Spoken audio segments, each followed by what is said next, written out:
Well, today is going to be the review on the year as a whole.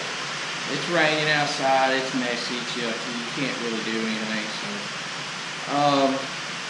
But today I'm going to go over the farm for the year, how things worked out, what went on, how the channel's done, and future things to come. First off, let's start with the farm.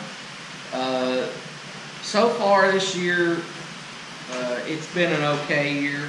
The hay side did, it was a good year. We had I wouldn't say it was a great year, but it was a good year. We had a very productive year as far as the hay we produced over the amount of ground we covered. From the standpoint of money made from hay sales, it was just an okay year. That was mostly due to the amount of rain we got. Like right now, it's just rain and rain and rain.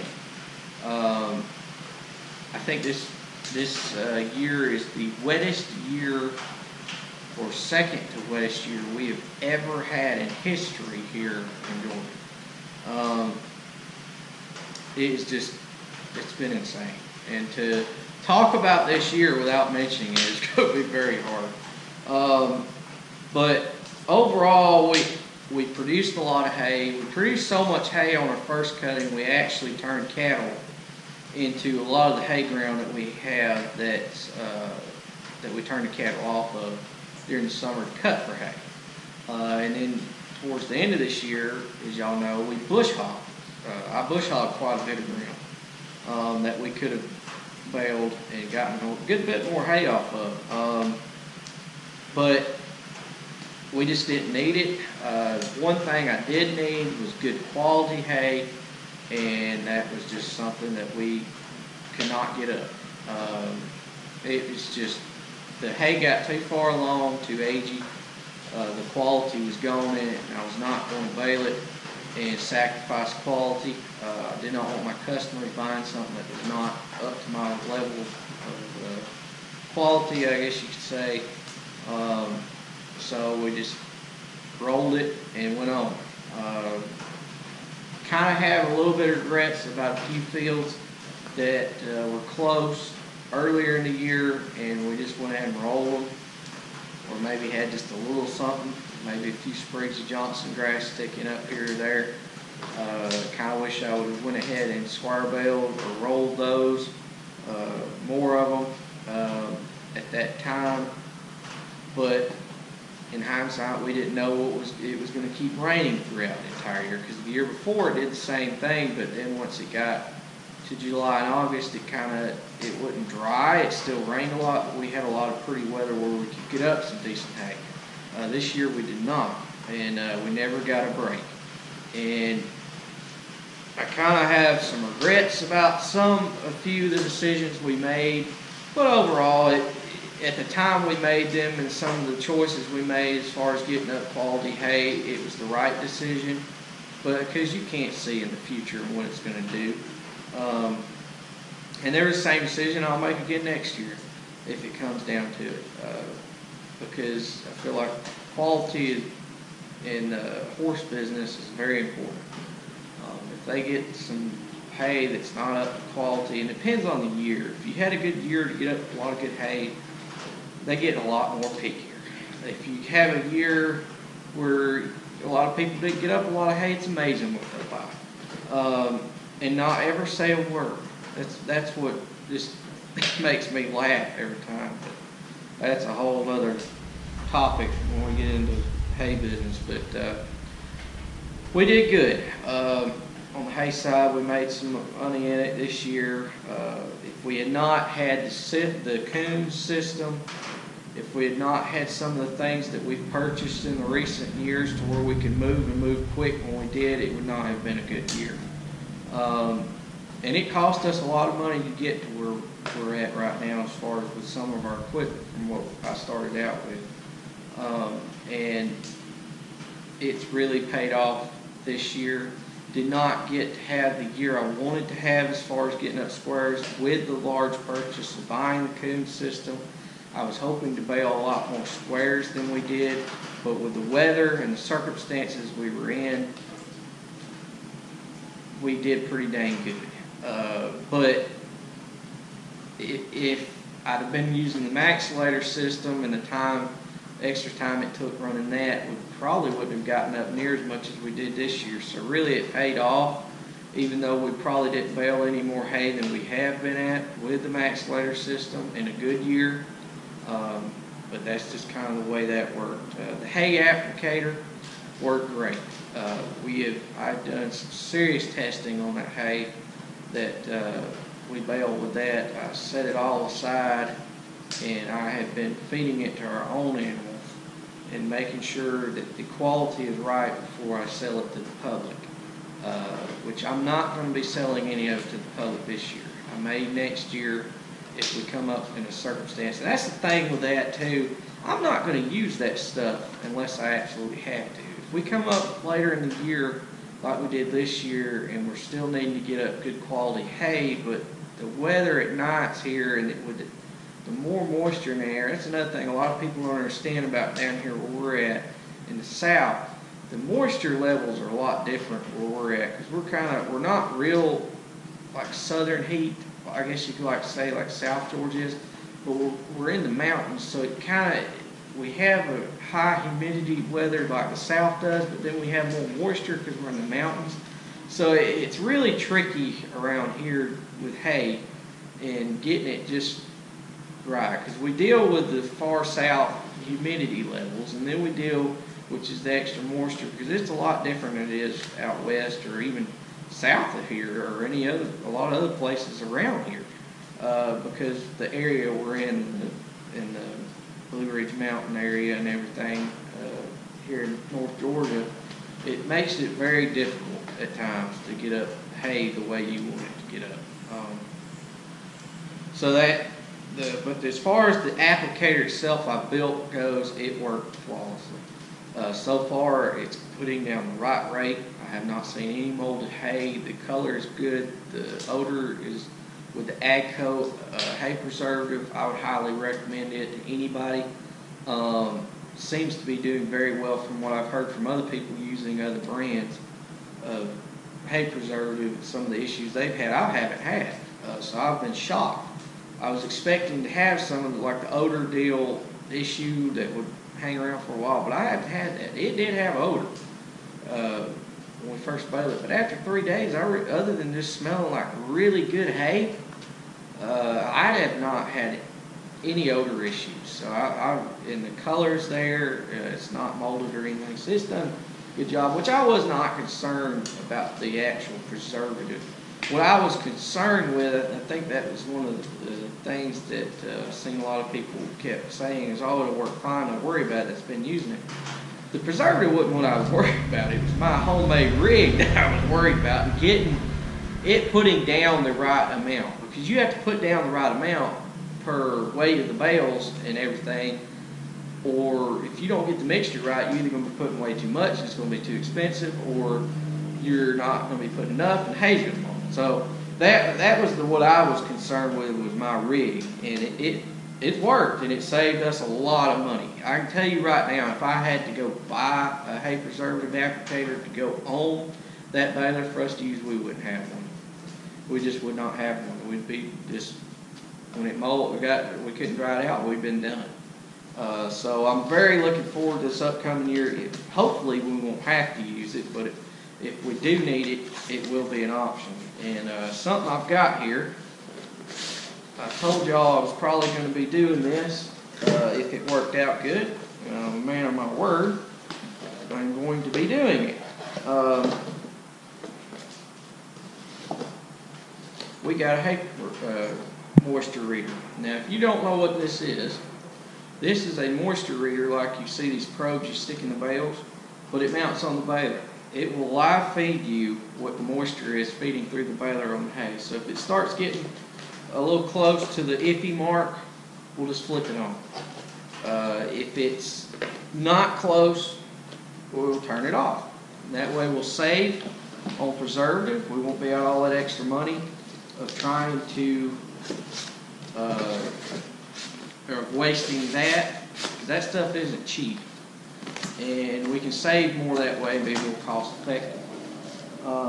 The actual pressure gauge and the pressure valve adjuster that like I have on my sprayer that I was going to put on it, as of right now I'm going to wait on that, because we used it last year and just adjusted it to manual style, the gauge off of the outside. I didn't really see a need in it. Other than maybe if you got one area you could bump it up a little bit. As far as that, probably look into that maybe next spring, because I generally try to do all this stuff I'm going to add in the spring. But if it comes to something we really need, I'll just go ahead and get one and put it on this hay season or whatever. We'll see what row we get down. You never know. I may bite the bullet and just go ahead and get one, and make a little box with a gauge in the side, a little toggle switch, and then you can adjust the pressures for the applicator from in the tractor. Have the moisture reader right there in front of you, like a full-blown hay preservative applicator set, and you can do everything right there. And I have saved a substantial amount of money doing this over versus buying one. Trying to think. Cattle. This year has not been a good year for cattle. The entire year, I've had people tell me that, oh, well, it's just this time of year. Cattle have been terrible all year. I mean, they have not been good.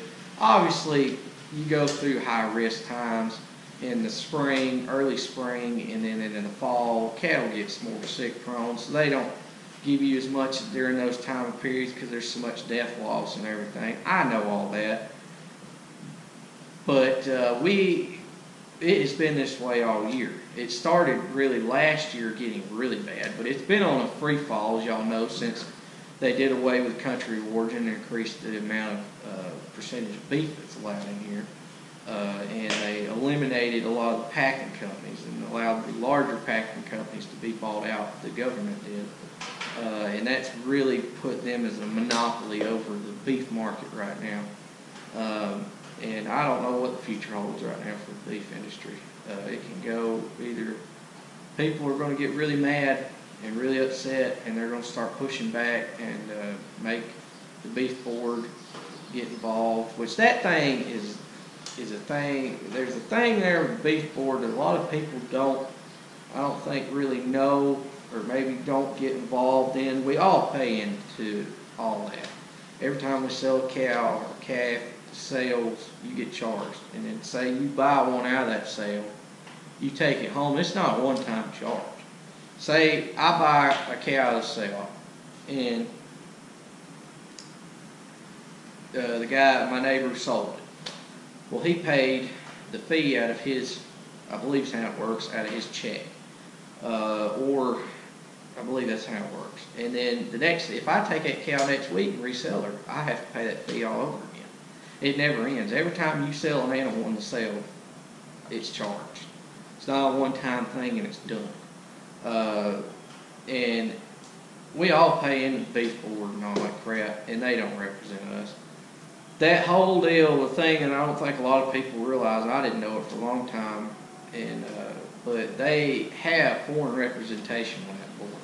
It's supposed to be for American producers, but it's not. There's foreign representation on that thing, and they represent their deal just like we do here, and they worry about the world beef market, not just the U.S. So that ought to tell you exactly what's wrong with the U.S. beef market right now. But as far as the beef industry, I right now, for me, I just don't see a lot of promise in it.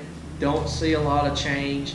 Obviously, once some of these dairy cattle drop off, you'll see it go up a little bit, but you're not going to see us really it go up in a substantial rate or anything to where we can actually make some money again.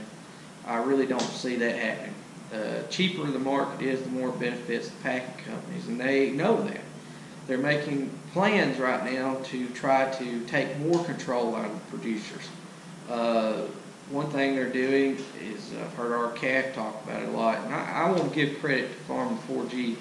He shared me Bill Bullard's weekly address on the RCAF's YouTube channel, and I never watched Bill Bullard or listened to him. Heard of RCAF. RCAF is like a deal like the Cattlemen's Association, except it's a newer deal that was formed a few years back, and they are trying to do what the Cattlemen's Association is actually supposed to do that they're not doing, which a lot of the Cattlemen's Association's big donors are the packing companies like Tyson's and Cargill. They are big donors to them, so they're backing, obviously, their donors, and it's really, they're not really representing us like they should, and the members, we're going to have to get after them and make them represent us like they're supposed to. It's the only way we're going to get anything out of it.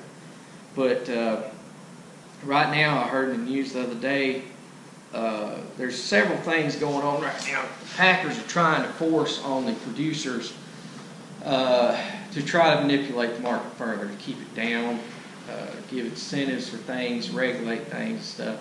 But the other day, I think the rest of the story, Travis was talking about how they're starting to push on them getting certified for handling animals and all this crap. Don't take those tests. I seen where people was writing, oh, it's easy test, just go take it, you get so much more free cattle. Don't take the test, folks. That's the first mistake we make. Don't let them dangle that over our head and try to entice us with a little few cents extra a pound, because all it's going to turn into, you mark my words, is it's going to be more crap for the producer to have to deal with. Every time we turn around, there's going to be a new certification we have to go get and get certified for. We know how to handle our cattle. We know how to make the best looking animal to take to market to get the best price. If we don't, we go out of business. Everybody knows that.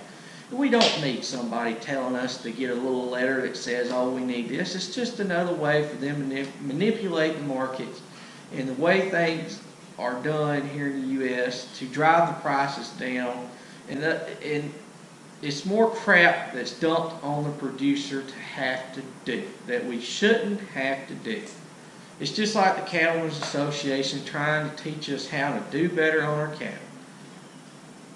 I don't care. I know how to raise my cattle. I know what to do to get them the best price I can when I take them to the market and sell them.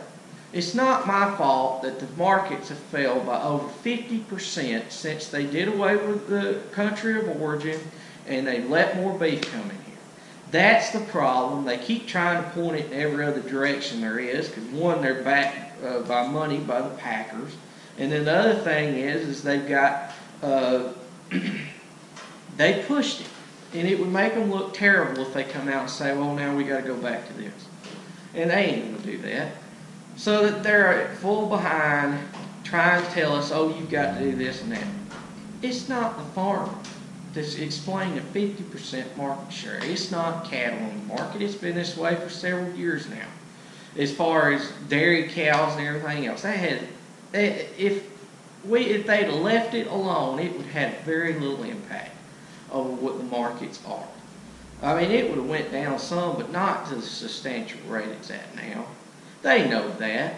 They ain't going to tell us that. They don't want us to know that, and that's what's wrong with beef markets. And now the packers are going a step further. They're trying to manipulate the markets even more. And this is where the Canadians, the Mexicans, the Brazilians, and whoever else sends their meat in here, and the feedlots, the equipment companies, the co-ops, the fertilizer companies, all these people is ag-related, needs to understand. Even the grain farmers need to be fighting this shit, because you cannot sell feed to animals, you can't sell fertilizer, you can't sell tractors, you can't sell all this other crap that goes on to beef producers if there's no animals here in the U.S. And this is where I'm about to get to.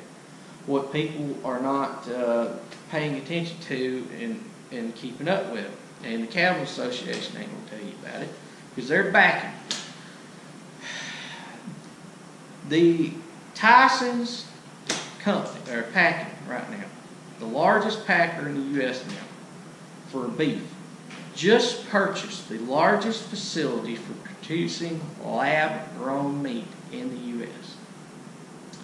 So what they're going to do is they're implying all these regulations just like we are, or like this deal with they'll get certified for how to handle cattle and everything, for bruising and other stuff.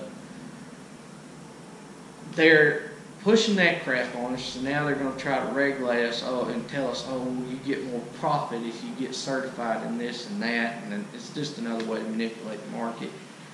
The next thing they're going to do is they're going to take this lab-grown meat, and they're also going to be competing that against us to drive the markets down even further, which ultimately is going to wipe out pretty much everybody in the cattle industry in the U.S., other than maybe these large ranches that's owned by like Warren Buffett or somebody like that. Same things happening that happened with the dairy. If we don't stop it now, it's going to be too late. It may already be too late, quite honestly. Because I can tell you right now, a company like Tyson's don't go out and spend millions and billions of dollars on something like that unless they have full intention of going ahead with it and producing lab-grown meat and selling it. The only way we can stop it, as much as I hate having the government in my business, because they created this mess by allowing these packing companies, the little ones, to get bought out, and doing some of the things that they've done. But they're going to have to go in, they're going to have to bust up these packing companies and try to make them into smaller companies again, give them competition, or allow give incentives for other packing companies to come in here and more of them to give them competition, to get things back like they used to be, to try to bust up the monopoly that these packers have now. And the feedlot guys need to wake up. I know right now they're doing good. They've got all these live animals in here, and the feedlots are so full. But if they go ahead with this lab-grown meat, the same people that's been on y'all's side are about to cut y'all's throats like they did the cattle producers. If they go ahead with this lab-grown meat, there ain't gonna be no live animals to feed, and y'all are gonna go out of business. And if there ain't no live animals to grow or raise anymore, and all these little guys out here, most of you people on the eastern side of the country from Mississippi over are small producers. They're not large producers. They have 100 head or less. Most of them have 10 to 20 cows on a 40-acre, 30-acre farm. And that's all they've got. And you cannot, the other thing is that here in the East Coast that we have a lot of trouble with, a lot of people do, they don't go out and castrate their calves and vaccinate them and all that mess. They don't have the holding setups. It's not worth it to them to go out there and spend the money like it is out west, where they have the large ranches and they have vast amounts of land and large tracts. Well, here we only have these 40, 50-acre cow pastures that we have, and they're scattered everywhere. And a lot of people only have one, maybe two, and they have small herds. Most of you cattle in the U.S. is that way. That's the way they're raised, is these smaller producers. And if you go in and you start telling them, oh, you got to do this with all these craps, like these certification shit and everything else they're trying to make us do, you can forget them. They're going to quit and they're going to hang it up. It's too much aggravation for them. They're not making any money as it is, and most of them work part-time jobs just to make a living, and they're not going to do it. You can't do it here on the East Coast like they do further west with the larger ranches. We don't have the large tracts of land. The amount of time, energy, and money it takes to go from each little place we have and do all the things that they want you to do as far as vaccinations, castrating the animals, keeping track of them, and even the thing with the tagging them in the ear to keep up with the quality assurance. That's bullshit. All that is, all the tags that they want to do back there when they're born, you have to go out and tag them like I think they do it in Europe, I know they do it in Canada, is a way for these packers to keep more of an idea of how much beef or animals, live animals, are out there to manipulate the markets more. It's just like the census that they give every year for the grain farmers for the government. It's ways that these people can bet more on the commodities, and the packers know what's out there, so then they can manipulate the markets and plan in the future better of what's actually there. And that is just more ways for those guys to manipulate the markets so we don't get nothing. And I am firmly against that. I don't believe in that crap. They know when the cattle come in this country over the border and when they don't. We have entrance ways and roads that they have stop points and checkpoints every time the cattle come over here. All they got to do is have drop-off points at each thing, large barn areas to do it, and tag the animals from what country they come from when they come in here. If they're coming off the ships or whatever, they can do it. They don't want to do it. And that's all that crap is that they want us to do. It's not to keep up with where the animals are from. They know where they're from. It's not for any of that crap. But it's very scary, some of the things that's going on right now, especially with this lab-grown meat. And everybody needs to be against this. Even one of y'all said the other day, the equipment companies, if there ain't no farmers to buy equipment, who's the equipment companies going to sell to? So I know there's a lot of AGCO people watching this channel.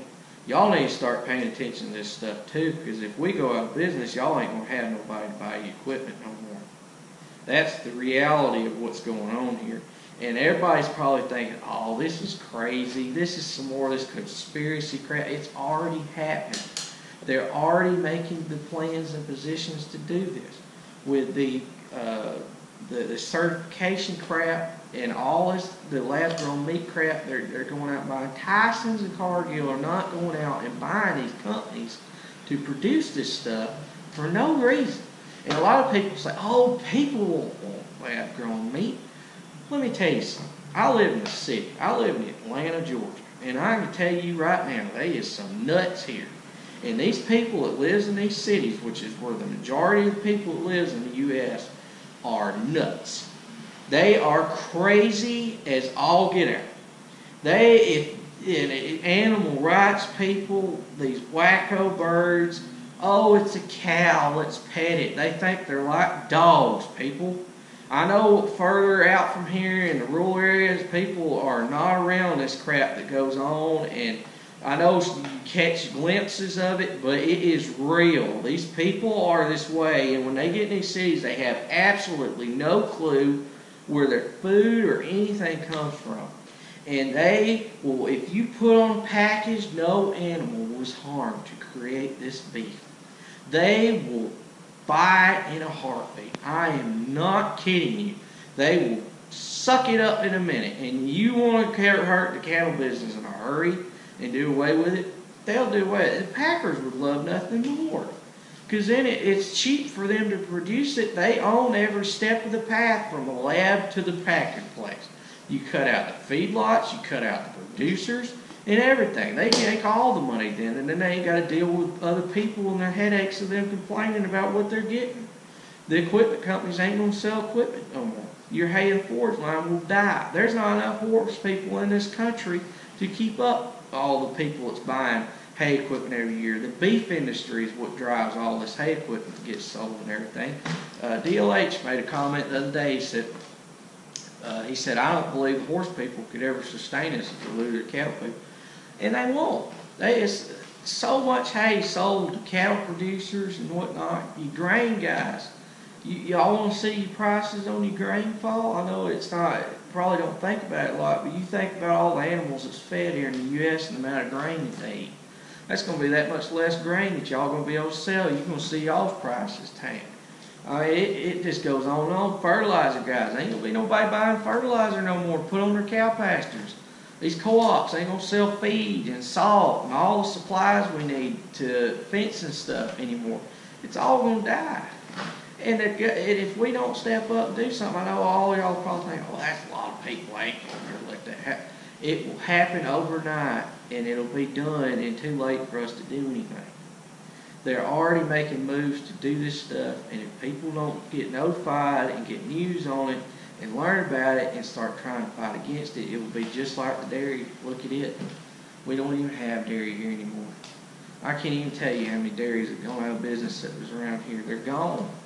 And if people don't start paying attention, The beef industry is going to be the same way. They've hated the beef industry forever because it's been the one frontier that has been unconquered for years here in the U.S. because it was so hard to try to do it like the chickens and pork's done. Look at the chicken business and the pork business, the way it's done. A lot of people probably think, oh, it'll be all right, have a grower. It's not. Go ask the chicken people how great it is. The pork guys, they don't make no money. Every time they turn around and they need, they start making a little money, those growers and those companies come in and they tell them, oh, well, you got to have this now. And they have to spend and take out loans, or they take them out. They take their chickens and whatnot away from them. They tell them, oh, if you don't make these improvements every 4 or 5 years to your houses, we're talking a lot of money they ask them to do. They pull their chickens away from them. They take them away. They constantly regulate how much money the growers make, and you'll never get ahead. You'll never get anywhere or make anything. And that's one reason why we got out of the chicken business several years ago. My great-grandfather was in it. When they went to doing them the way they do them now, we got out of it. There was no money in them. A lot of people, the only reason they even food with chickens was for the manure to put on their farms. My grandfather raised chickens. He was the same way. He never made no money off of chickens. The only thing he ever made any money off of was the chicken litter he got off of. And then they went around up now and they took that away from the chicken growers. They spray that old ammonia killer on it. It ain't worth a crap anymore to put it on your farm. All it's good for is maybe to build up maybe phosphorus levels or something, but any kind of ammonia or like nitrogen or anything you get out of it, it ain't good for nothing. It's done killed. They killed it. With spraying it with that crap and everything else, and they eliminated that now. We don't buy it anymore. It's all we ever used to use. Now we went to all commercial because you don't get nothing out of it. It's just money thrown away, really. You can save more money buying commercial and doing a soil test than you can using chicken litter because it's hard to get anything that's good because they won't allow you to anymore. And that puts more pressure on the growers because then they can't sell the chicken litter to get rid of it. And get it out of their houses. Now they've got to pile it up everywhere because nobody wants it. So that's that's right there is your producer world of what you're going to deal with. And they ain't nobody, smaller people's not going to do it. And ultimately, they don't want to deal with that either. They want to give it to these large ranches out west to deal with, and then they eliminate all the small guys. And that's just what will happen. But as far as YouTube goes, well, let's get into that. I know this video's got to be forever long now. Well, how long are we? We're at 32 minutes. Holy crap. Well, we'll go over YouTube stuff later and another thing.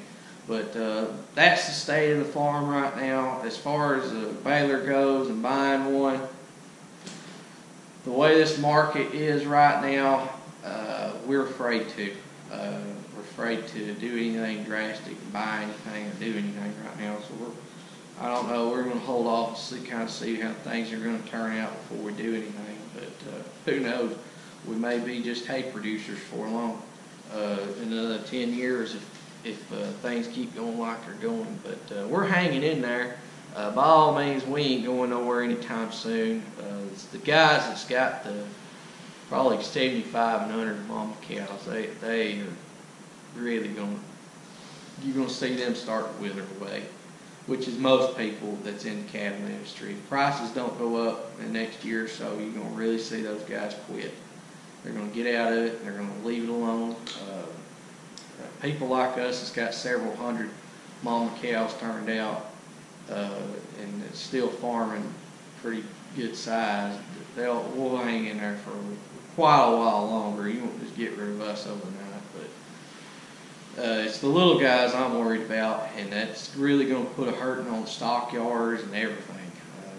There's going to be some major changes going on in the cattle industry pretty quick if something don't change in the next couple of years. Because right now, those guys that's got the smaller herds, they're working their other jobs. They ain't making nothing on these cattle. Hay is not getting any cheaper. Tractors, equipment ain't getting no cheaper. Everything keeps going up.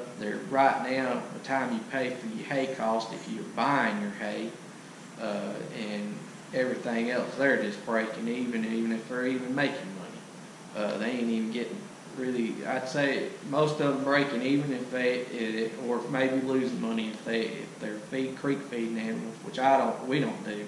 I've talked about that before. Here where we're at, we don't have to creek feed. If we did, oh Lord, that's a whole nother deal of input cost and trying to get animals to the right thing. And another thing too that they do out west that you can't do here, because you have cattle scattered everywhere, nobody does here, is control breeding. Control breeding makes castrating and vaccinating animals a whole lot easier. If you got one large tract of land, you control breed them. You can have them drop calves all at the same time. You get everything up once. Do what you got to do. Get them up again where you got to come back and do it again a couple of times.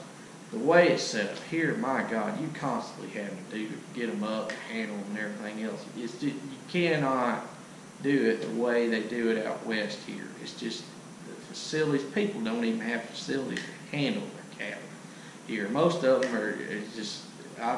We've hauled cattle for years. It's unbelievable. Some of these places people have load cattle out and handle cattle. They don't even have really set up to handle. Can't afford them. There ain't enough money in them with just a handful that they fool with, like their dad and their grandpa used to make money on several years ago, to afford to buy those setups that they need to handle cattle to do what these packers and feedlots want you to do, and you just can't do them out here. And if you eliminate everybody east of Mississippi that's that way, oh hell, you talking about a large amount of cattle producers here in the U.S. And I don't think people realize just how many small producers there are. That's the majority of your cattle comes from. But, all right, I've talked long enough, so thanks for watching. Please comment, rate, and subscribe. And that's how the farm went. We've done okay this year as a whole. It's been okay. But it's not been a great year. It's been a get-by year. I know everybody's probably saying the same thing. Everybody I know around here, and I've seen on YouTube stuff, everybody says it's just a get-by year. It's a hold on and get by and hope for a better year next year. That's what I'm hoping for anyway, a better year in 2019. I thought 2018 was going to be a good year for us, but it just didn't turn out that way. Sometimes that's what happens. And we'll jump head first into next year and hope for a better year. That's all you can do. That's farming. See y'all later. I'm going to go get me some lunch.